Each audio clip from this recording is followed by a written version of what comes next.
नमस्कार दोस्तों, आज बात करेंगे एक बहुत ही इंपॉर्टेंट टॉपिक पर। और वो टॉपिक ये है कि क्या जो पुतिन और ट्रंप की अलास्का में 15 अगस्त को मीटिंग होने वाली है,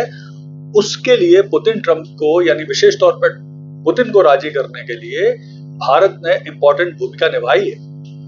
ये बात क्यों चल रही है कि इन दिनों अमेरिका में और विश्व मीडिया में ये चर्चा चल रही है कि आखिर कैसे पुतिन तैयार हुए इस समिट के लिए। तो आइए इस पूरी घटना का विश्लेषण करते हैं। तो देखिए, ये जो चर्चा है कि पुतिन को राजी करने में भारत का भी एक इम्पोर्टेंट रोल था, ये चर्चा की शुरुआत हुई है एक अमेरिका के सीनेटर हैं जिनका नाम है लिंडसी ग्राहम। ये एक बड़े इम्पोर्टेंट सीनेटर है और कुछ समय पहले तक ये बोल रहे थे कि भारत पर, चूंकि भारत रशिया से सेकंड सबसे ज्यादा ऑयल खरीदता है, तो उस पर 500% टैरिफ लगा दो, इंडियन इकोनॉमी को नष्ट कर दो। लेकिन अचानक से ही पिछले 2 दिन में इनके स्वर बदल गए हैं और अभी हाल में ही इन्होंने जो ट्वीट किया है उसमें उन्होंने बोला है कि वो शुरू से बोल रहे थे कि भारत और जो रूस के संबंध हैं, जिस तरह से भारत ऑयल खरीद रहा है रूस से और भारत का प्रभाव है जिस तरह से रूस पर, ट्रंप पर, तो भारत को अपने इस प्रभाव का, इस इन्फ्लुएंस का इस्तेमाल करते हुए यूक्रेन रशिया वॉर को रोकने के प्रयास करना चाहिए। और अगर भारत ऐसे प्रयास करता है तो ये ट्रंप के लिए बहुत बढ़िया सहयोग होगा। तो इस तरह की उन्होंने बात की और उन्होंने ये भी बोला कि भारत, वो लंबे समय से भारत के दोस्तों को भी ये बोल रहे थे कि भारत को अपने इस इन्फ्लुएंस का इस्तेमाल करके रशिया यूक्रेन युद्ध को भी समाप्त करना चाहिए, साथ में इससे पूरी दुनिया को, मानवता को भी फायदा होगा। तो अचानक से जो लिंडसे ग्राहम है, इनके स्वर पूरे बदले हुए हैं और इन्होंने कहीं ना कहीं ये हिंट देने की कोशिश करी है कि वो पहले से ही बोल रहे थे कि भारत एक इम्पोर्टेंट रोल अदा कर सकता है रशिया यूक्रेन युद्ध में, विशेष तौर पर पुतिन को तैयार करने के लिए। तो इस तरह से ये बात चली। इसके बाद दूसरा डेवलपमेंट हुआ कि हाल में ही ट्रंप ने अपनी और पुतिन की जो मीटिंग होने वाली है अलास्का में, उसको लेकर एक व्हाइट हाउस में प्रेस कॉन्फ्रेंस करी। और उस प्रेस कॉन्फ्रेंस में जब उनसे ये पूछा गया कि क्या इस मीटिंग को अरेंज करने में भारत का भी कुछ रोल रहा है, तो उन्होंने कहा है कि मीटिंग के जो एजेंडा है उसके बारे में तो वो ज्यादा कुछ नहीं बोलेंगे, लेकिन निश्चित तौर पर भारत का कुछ रोल इस मीटिंग को करने में हो सकता है। यानी उन्होंने भी इस बात की हिंट की कि भारत ने शायद प्रभावी भूमिका निभाई है इस मीटिंग को अरेंज करने में। यहाँ पर एक चीज और भी समझना आवश्यक है कि अभी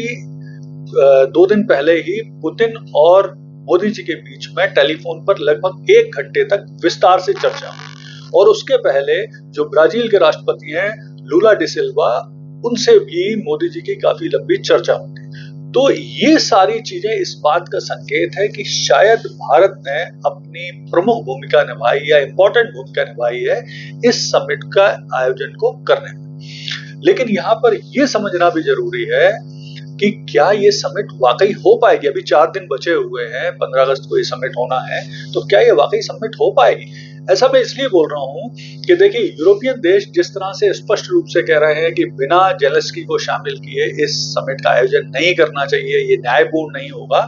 और साथ में इसके बाद जेलेंस्की भी साफ तौर पर बोल रहे हैं कि वे रूस को कोई भी जमीन नहीं देंगे, किसी भी तरह की कोई जमीन नहीं देंगे, वो केवल सीज फायर पर ही राजी होंगे। मतलब अगर कोई जमीन लेना देना है तो इससे उनका कोई लेना देना नहीं है, लेकिन अगर सीज फायर हो रहा है तो वो तैयार है इसके लिए।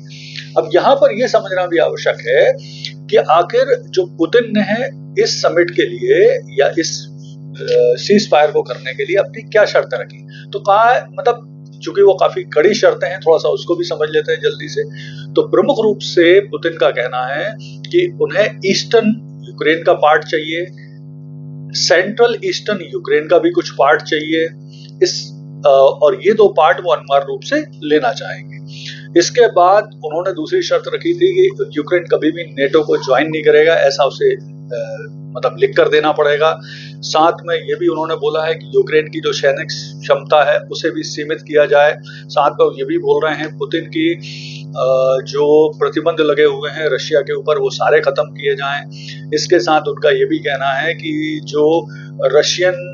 रकम है जो दुनिया भर के बैंकों में है, विशेष तौर पे यूरोप और अमेरिका के बैंकों में जो फ्रीज कर दी गई है, उसे भी ओपन किया जाए। तो ये भी काफी कड़ी किस्म की शर्तें हैं